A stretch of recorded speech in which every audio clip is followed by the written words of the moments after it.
Good evening and a warm welcome to this talk tonight. Friends, it is sometimes said with good reason that every person who comes into this world has their own unique contribution to make.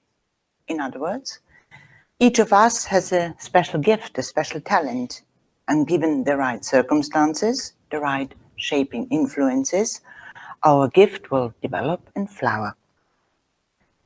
This way of thinking, that we all have something we can do that others can't, is reflected in the old story about the mountain and the squirrel. The mountain said to the squirrel, "I can bear on my back 1,000,000 trees carrying 1,000,000,000 acorns. What can you do?" The squirrel said, "It's true, I can't carry all that, but at least I know how to crack a nut." Another way of thinking about how we can best express ourselves and gain fulfillment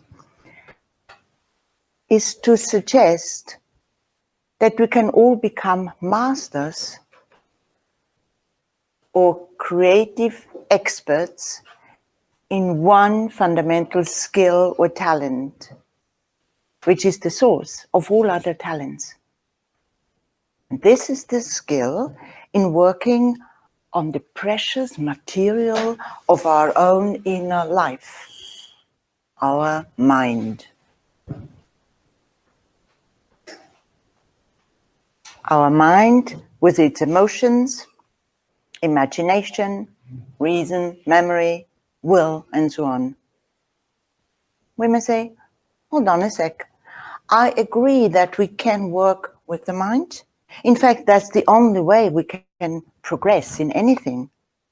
But how can you work on the mind? And what is the point of doing so?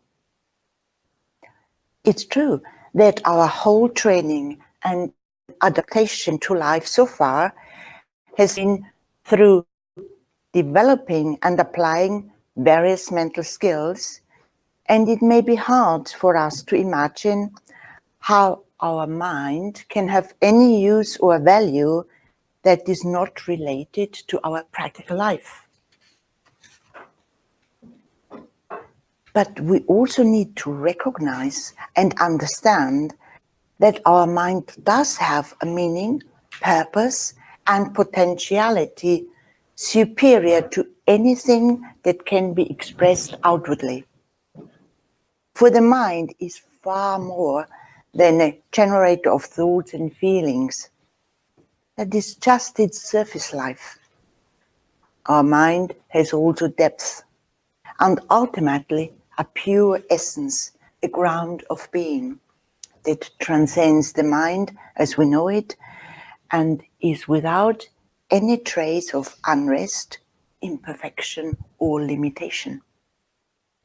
It has been called that region of self-experience which knows no horizon.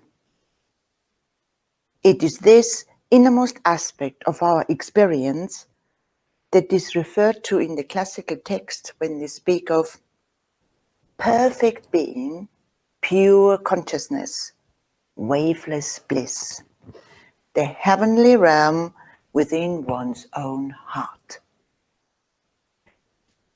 In the Chinese tradition, the sage Mencius has said, "He who gets to the bottom of his own mind comes to know his own nature. Knowing his own nature, he also knows the way of heaven." So we can see that in teachings like this, we are dealing with a deeper view of the human mind than is normally correct.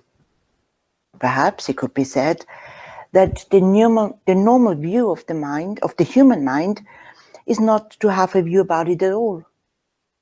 Our mind just gets on with its job, and there is no reason to examine it unless things go seriously wrong.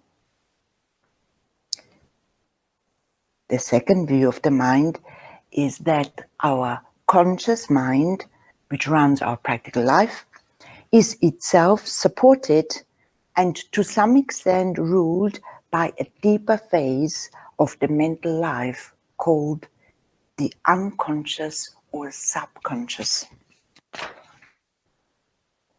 We ourselves are not normally expected to pay much attention to this deeper phase. For one thing, we're too busy running our life to bother about such a mysterious principle as the unconscious, unless we're undergoing a course of psychoanalysis. Secondly, it seems there is not much we can do about it anyway. But what is really important about our inner life is this. Those who have really got to the bottom of their mind, as in the saying of Mencius, affirm that the roots of the mind do not exhaust themselves in the so-called unconscious. Our mind's source is that perfect being, pure consciousness and waveless bliss, the heavenly realm within our own heart.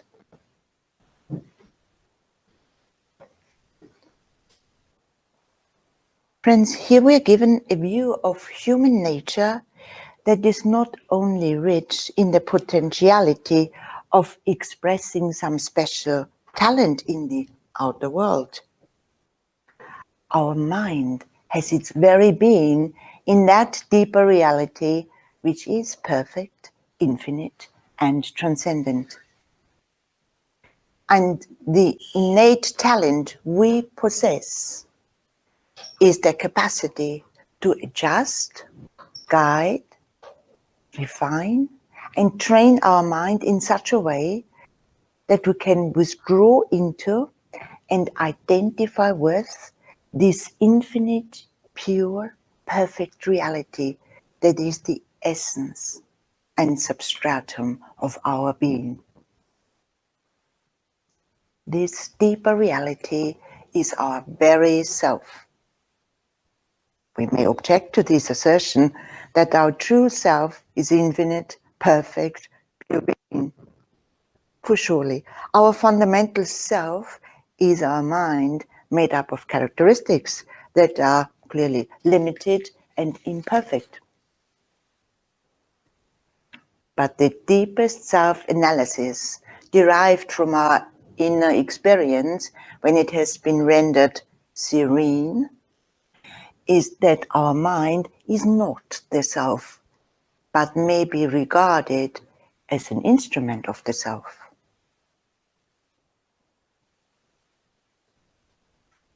So our mind is not the self. We regard it as an instrument of the self. We may look upon ourselves as having many instruments, and these include our body with its limbs, hands, feet, our voice with its power of speech and song, and our mind itself, what the Vedanta classics call our organs of knowledge and our organs of action. The thing about an instrument is that it's something we use consciously, intelligently, with a purpose. These days we have a wonderful instrument in the form of our iPhone or smartphone, which is infinitely more than just a phone. But what happens on the screen is sometimes so enthralling that we cannot lift our eyes from it. The sense that this little gadget is our instrument and servant is forgotten, and it seems to exercise a mysterious power over us. And this is rather like our position with our mind. Everything we do needs thought of a particular kind related to what we're doing. But our mind is so multi-layered and many-sided, so clever and quick to see connections, associations, that thoughts are forever streaming into our mind, that very often have nothing to do with the practical needs of the task in hand. This is part of the wonder of the mind. It is a beautiful dreamer. And this roving habit can be a source of great creativity. Unfortunately, the mind does not always function in this positive and engaging way. An ancient text speaks of the mind being a source of bondage as well as a means to freedom. The mind becomes a source of bondage through the many kinds of negative thinking that cloud our understanding, returning repeatedly to our mind like old acquaintances, that is, thoughts of fear, anxiety, worry, resentment, regret, antagonism, and so forth. Not so easy to understand is the fact that the mind also becomes a source of bondage through its tendency to form desires for the things it feels is missing out on. But this does not refer to our higher aspirations, the desires for wisdom, peace, purity, and well-being of all. But it is our selfish desires related to material gain and gratification that generate a subtler form of bondage and entangle us in an unforeseen and often in unsought consequences. And there is a deeper philosophical point here too, which is worth reflecting on. From the standpoint of the true self, desires are not necessary and have no place. Self is perfect fulfillment. So when we, under the influence of some strong desire, we're not being what we truly are. We are, as it were, affirming that we're not the self, that we're only the body and the mind. This is what our desires assume and perpetuate. That is, we feel ourselves to be small and in need, missing out and not being happy about it. On a more practical level, this desiring activity of the mind causes agitation by claiming so much of our attention and energy. There are thoughts, and still more thoughts. Even in practical matters, a good bit of our mind is usually somewhere else, lost in thoughts of how we can pursue our desire and the anticipated fulfillment. All this adds to the smokescreen of thoughts that hide the inner peace and freedom. So in the yoga of self-knowledge, the real skill we try to develop has two sides. Firstly, there are practices concerned with reducing our unnecessary thoughts and emotions, which hide our true self and keep our gaze turned outwards in a vain quest for lasting satisfaction out there. Secondly, there is the constant reminder through philosophical inquiry and meditation that our true self is not the mind, but the infinite reality that underlies it. Regarding the first point, there is a teaching which begins the instructions of the ancient yoga text of the sage Patanjali, and it's this: yoga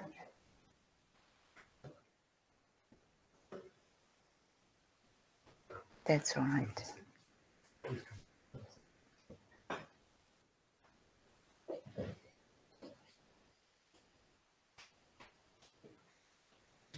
We're just considering a teaching about Patanjali, the sage Patanjali, and it says, yoga is the ability to restrain the activities of the mind. Then the real self shines in its true glory. We may question how this ancient instruction to restrain the activities of the mind can have any relevance to the way we live now. Isn't such advice life-denying? Well, friends, for one thing, it doesn't mean a complete close down of the mental activity, turning our mind into a ghost town. From the standpoint of our practice, it means the ability to step in and influence the mind according to our choice and direction. To be able to say, no, I will not think of that. It depresses me. It's not helpful to me right now. Or, yes, I will absorb my thoughts in that. It expands my consciousness so that we become the masters. So, and in this way, we use the mind as our instrument. We make it our friend and collaborator in our higher purpose. And this also means the skill to bring our mind to peace when intense activity is not needed. What is strange isn't the teaching on stilling the mind, but the absence of this basic skill in our normal development. As for quietening the thoughts or having the skill to do so, this is a sensible way of helping ourselves. For if we think about it, much of our inner pain is caused by uncontrolled thinking and imagining, which we seem to have little power to stop. Problems and worries intensify because we haven't learned how to control or restrain our thinking processes, even when we know them to be a source of pain. But above all, it is this uncontrolled mental activity that covers and hides from us the peace, shanti, and transcendence of our true nature. Thus, we become cut off from our source, and the light, power, love, and knowledge within cannot express itself fully.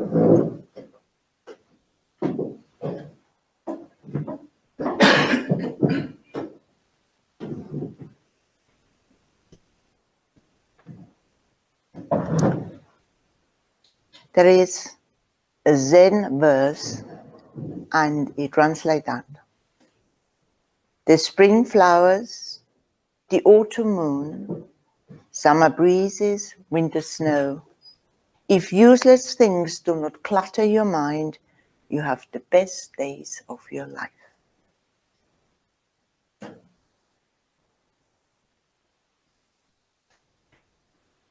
Alongside the skill in making our mind clear, focused, and peaceful, we are reminded that in our true nature, we are something much greater than this changing personality.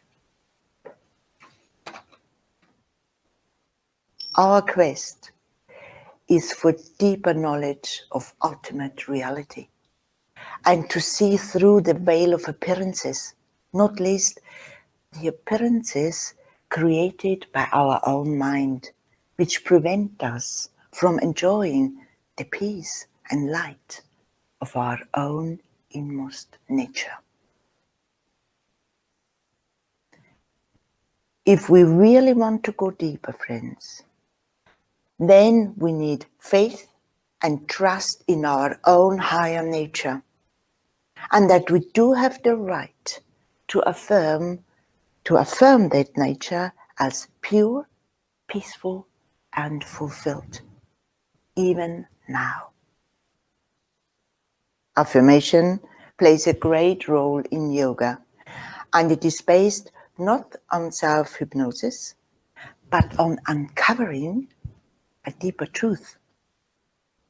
And these affirmations are always in the present tense, pointing to what is here now, as the very ground of our being.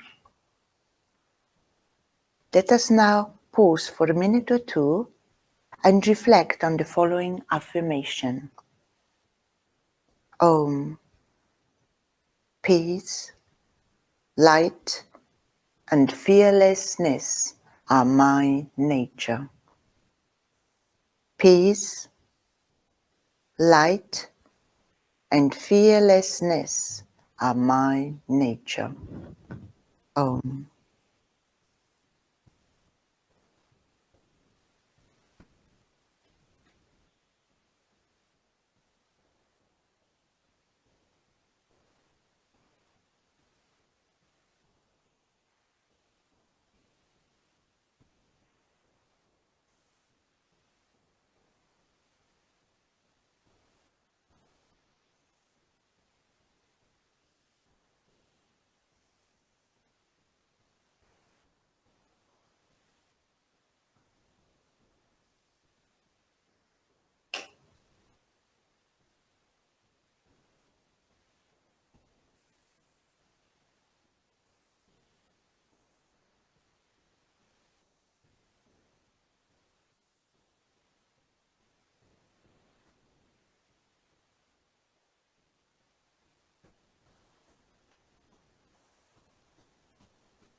Let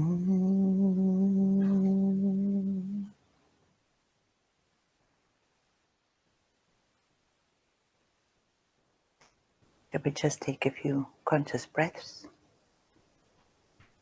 We draw up the breath, as it were, from the navel, slowly to the point between the eyebrows, and then we release it,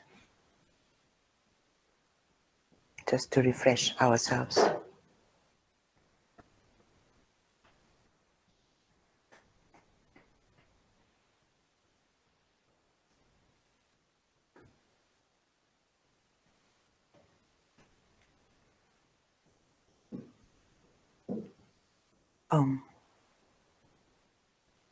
How can we begin to apply these inner skills of mind training and self-awareness? Mind training, self-awareness. We can only get to know about our mind when we turn within, as in the practice of meditation. And here we'll learn how we really can, with practice, redirect our thoughts and calm the mental activity. The calmer our mind becomes, the more effective, meaningful, and penetrating will be our self-affirmation. There is a short phrase in one of the Psalms which sums up the process. Be still and know that I am God. In the yogic interpretation of these words, be still means attain inner stillness and relaxation, and then in that calm, be sensitive to the divine presence as your own I. Our own I here means our own higher self.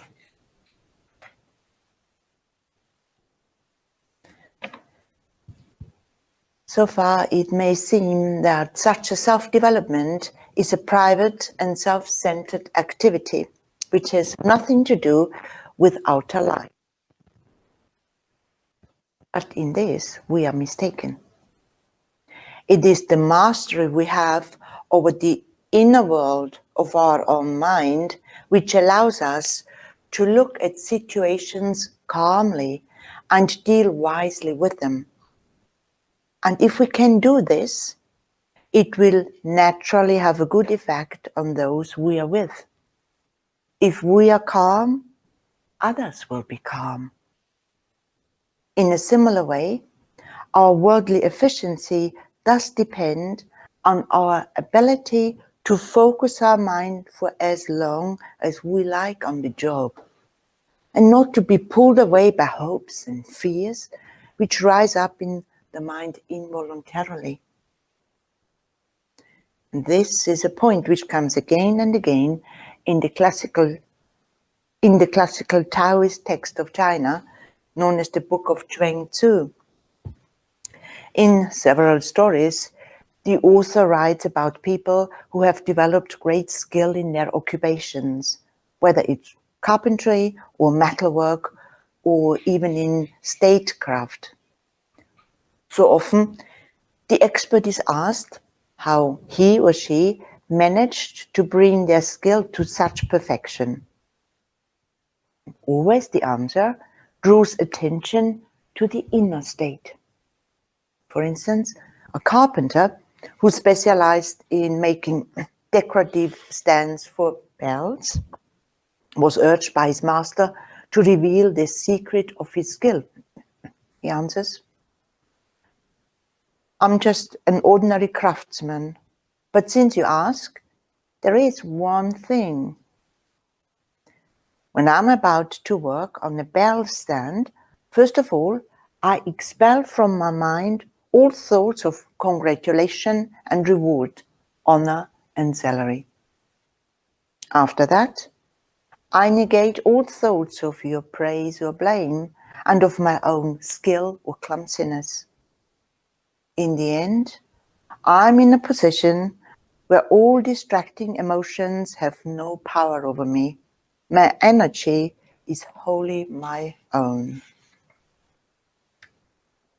In this way, I can approach the wood with a clear and fresh vision.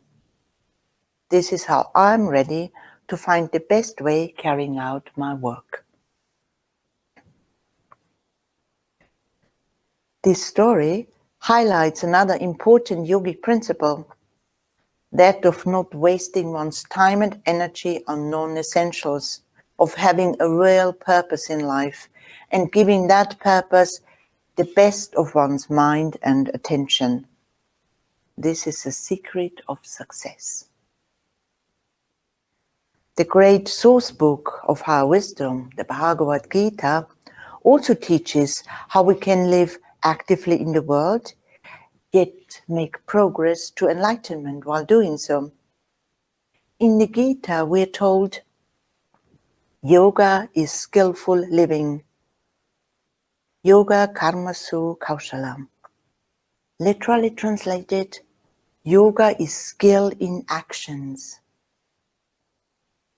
Here the teaching again is to throw off all thoughts of the praise or blame our actions might receive, the fears and the hopes, which keep us in a state of stress and suspense, rob us of our energy, and stop us from being really focused and one-pointed. We will say, well, a little bit of stress is necessary to get me going.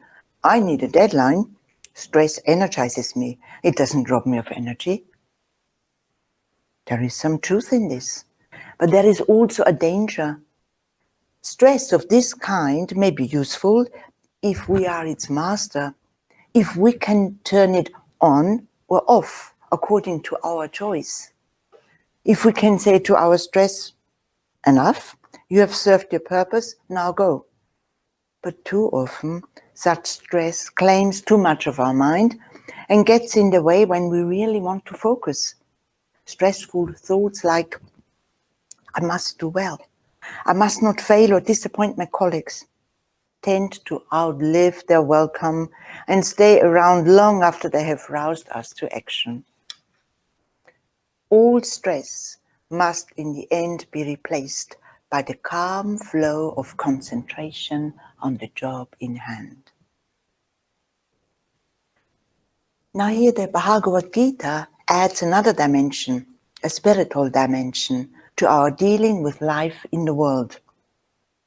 It teaches that the way to transcend our hopes and fears is to develop a wider and deeper vision based on the belief that there is a higher power which pervades the universe and is present in our own heart as our true self. This is a principle which is supreme and absolute. It is the real source of the light, power, love, and knowledge which is in us. The Gita then focuses on the motive of our action, why we're doing it. If we act purely of personal gain, our actions will make us increasingly self-centered and will lead to many shocks and disappointments.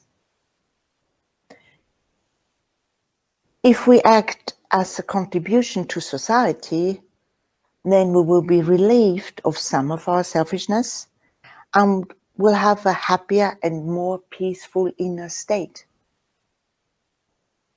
But if we offer our actions to God as the supreme spiritual force behind the universe, without clinging to the results, good or bad, then we really can learn to free ourselves from selfish concerns and the cares that go with them, and also to thin the veil, the covering, which hides from us the peace and light of our true self. This is action based on a wider perspective as for a higher purpose. Here the idea is that our little personal world is not everything, that there is the vast system of the universe which is supported and animated by the divine principle. Getting our actions in harmony with that greater force brings about inner expansion. It also removes many of the obstacles which create painful restrictions in our inner life and opens up our consciousness to the deeper truth. The same divine force is equally present in action and in stillness, and the skillful living taught in yoga will establish us in inner peace in any circumstances. Now, one final question. Why should we strive for this inner development at all? It is certainly true. If we are satisfied with life as it is, if we don't mind the ups and downs, if we are confident that nothing seriously disturbing will happen to us, then there is probably for us at this time no need to change our present way of thinking. But many have begun to feel that life does confront us with disturbing riddles and contradictions. On the one hand, we have a deep sense that we ought to be happy, and yet, perhaps, we're not. We feel that the knowledge we have worked for ought to satisfy us, and yet, deep down, we know that the range of our understanding is minute compared with what we do not understand. Deep down, we feel we should be free, and we resent any restrictions. And yet it seems that such restrictions are unavoidable, and that our life is shaped by many factors quite beyond our control. But the fact is that these deepest urges of human nature for happiness, knowledge, and freedom can actually be fulfilled. But fulfillment is not actualized on the outer plane. We have to turn within to the source of our own being with the aid of our quietened mind. Be still and know that I am God means that within us right now there is a completeness and fulfillment which does satisfy our need to be happy, free, and to know. This is the bliss in the heart talked about in the Upanishads. It is the knowledge of which it is said, knowing which nothing remains to be known. We miss it because we look for it in the wrong place, outside ourselves. Spiritual progress involves seeking fulfillment where it can be found, within our own being.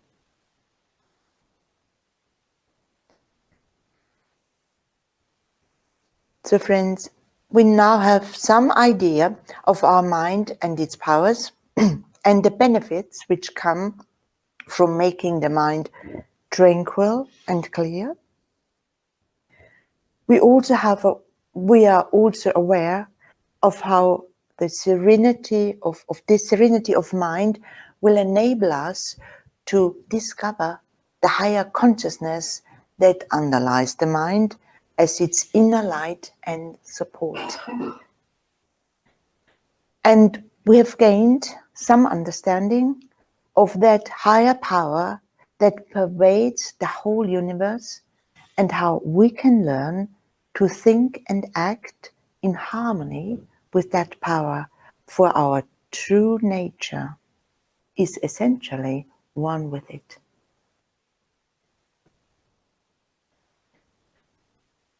I thought we could end tonight's meeting by returning to that short sentence from the Psalms: "Be still, I know that I am God," re-expressed in terms of the non-dual teaching, and to reflect on it just for a minute or two.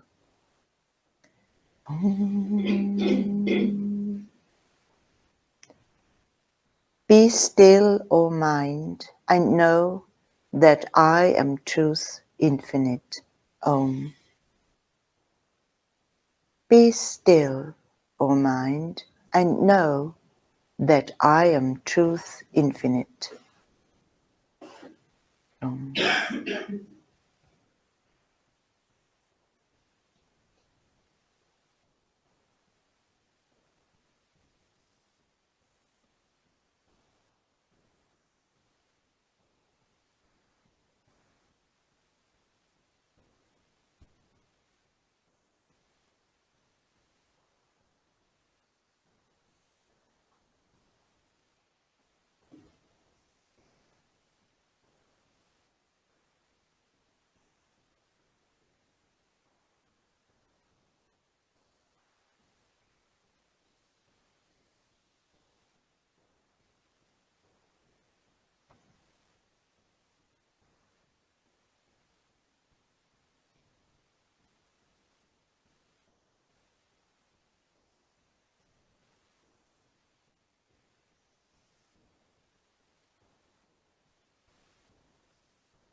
Thank you.